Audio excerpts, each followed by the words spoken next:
To order the Apache Junction Water District meeting to order. Roll call. Chairman Wilson. Here. Board Member Biggs. Here. Board Member Evans. Here. Board Member Grummel. Here. Board Member Nesser. Present. Board Member Schroeder. Here. You have a quorum. Okay. Approval of meeting minutes for November 16th. Oh, Do I have a motion on that? sure. I move that the minutes of the meeting of November 16th, 2021 be approved. Second. Moved and seconded. Roll call. Ms. Evans. Yes. Mr. Biggs. Yes. Ms. Grummel. Yes. Ms. Nesser. Yes. Mr. Schroeder. Yes. Chairman Wilson. Yes. Motion passes. District Manager's Report. No report, Your Honor. Oh, my goodness, you're trying to, Break a record. yeah.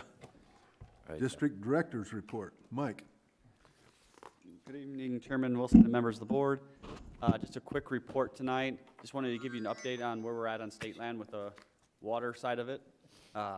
So we have 30% design for our Superstition area water plant expansion. So going from 2 MGD where we're currently at, so 2 million gallons a day, going to go to 4 million gallons a day. Luckily, Carollo Engineers, the developer selected them to design that portion of it, which designed our original plant. So they're very familiar with where we're at. And then also, they did a construction manager at risk as instead of a design bid build. They're going to assign this, or we put it out to a proposals and selected the most qualified contractor rather than the best price. And then they have to provide these GMPs or guaranteed prices in the end so that they can perform under those duties. Again, Garney Construction was selected.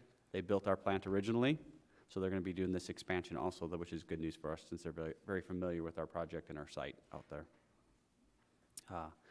They're looking for a finish date of July 1st of 2023. So pretty aggressive schedule. If you remember last time, it took us almost 2 to 2.5 years to design and build our plant. They're going to try doing it in 18 months on this expansion. So pretty fast to hit those demands that they're going to need as we move forward with the project. Next one, we're doing a 30-inch transmission line from our Superstition area water plant down to a new tank and booster site. Hilgart Wilson designed this, which is the developer's engineer. Again, we're at 30% design. They went with the construction manager at risk again, and Garney Construction also received that project. So this is that 30-inch transmission line and a 24-inch distribution line that heads south to serve their first phase of that. I'll have some drawings for you guys next time, but just kind of get you familiar with it a little bit. They need to finish this by January 1st, 2023. So a 12-month schedule to get that done so we can actually start delivering water to a tank and booster site so we can service this property. The next phase, we have a non-potable tank and booster station that's going to be constructed at the sewer district's site. Again, 30% designs. Carollo Engineers was selected as the engineers. They did a CMAR. Garney Construction was also selected for that project. And the first phase is a 1 million gallon storage tank with booster pumps to deliver non-potable water to the lakes for the Brookfield side of the project to the south.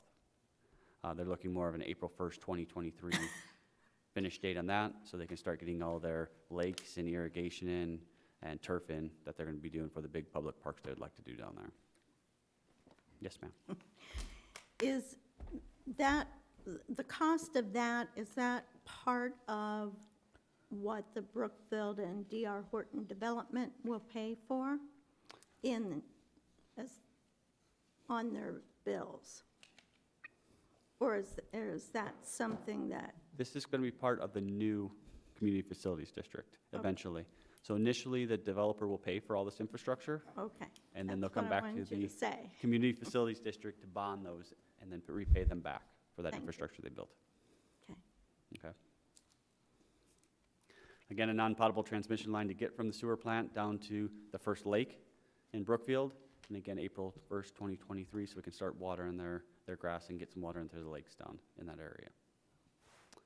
We also received on-site parcels for the D.R. Horton side.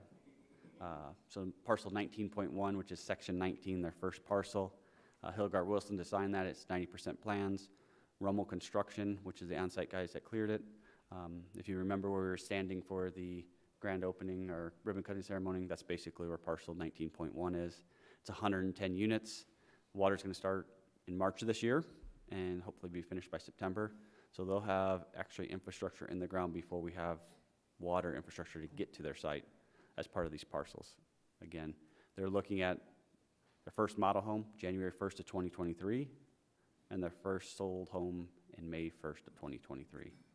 So again, very tight time frame, a lot of things going on down there at the same time, multiple contractors and multiple engineers that we're going through. And then they also have 19.2 parcel in right now, and it's roughly about 30 days behind the first parcel. And every 30 days, they're going to be delivering a new parcel for us to review, get approved, and keep moving through these parcels. Their first half section, I believe, is 13 parcels. For the D.R. Horton side and Brookfield side, we haven't seen that at this point in time. So, any questions on this so far? So the site tanks that you're talking about, where are they going to be positioned? And So I'll have a map. I don't have it in front of you guys here, but if you know where the flood control canal is, there's a concrete line canal there. Just north of that is where the new tank is going to be placed. It's going to be 3.2 million gallons with booster pumps. And then it'll have a generator on site there. There potentially be a well site there to put a well on later. There may be some arsenic treatment, depends upon what quality of water that we get there, but it's roughly about a 5-acre site that we're going to be provided to service this development. okay. Anyone else have any questions? No, just that it would be helpful to have maybe some maps when you're talking. I don't know what parcel 19.2 is. I'll bring, You know. I was going to pull them up, but I know you guys want to get back to E-session tonight, so Yeah. I'll let you guys get back there. But next time I'll bring a little bit more detail in so you guys can see it in overall rather than just listen to me talk up here. I know it's a little bit easier sometimes that way. But things are moving fast. I guess that was the whole point of my presentation tonight. They are really going, a lot of contractors, a lot of work being done. You know, I'm just talking water side of it, you know, there's sewer side of it, stormwater, streets, I mean, just overall development of it. So it's happening fast down there, and you will see a lot more things happening. Just this past 2 weeks, they cleared the whole Brookfield side of it. So another mile to the east and a half a mile north. So just like we seen when we were down there for the grand opening. So To clarify, that means folks will see what on Ironwood Road now. So bare dirt now, like we seen when we went out there. It's no longer brush or trees or anything like that. So it's just going to be opened up. They're going to start doing their rough grading. You'll see Ray Road start heading that way, just a dirt road again. But you'll start seeing all those equipment out there and all that happening. Along with some of these transmission lines that we're doing, Ironwood is going to be restricted later. The hopeful materials, and the reason why they went with this construction manager at risk is they can procure some of these materials earlier. So ductile iron pipe right now, it used to be like 6 to 8 weeks to get in. It's like 26 to 32 weeks. So even though they're just assigned to them, they're just ordering the materials, but they still have to wait almost 6 months before the materials will show up for them to start putting it in the ground. So So Ironwood Road could get worse. could get Or worse. will get worse before it opens up. And that was one of the big factors why they picked Garney. They actually brought in a consultant that's going to do a plan for road construction down there so they can notify the public. How often do we put signs out? How often do we put in the paper? Somebody get all those phone calls so the city doesn't have to receive them and respond back to them. You know, how long is it going to be closed for? And go through that whole process. So the other plan is hopefully the 24 is supposed to open later this summer.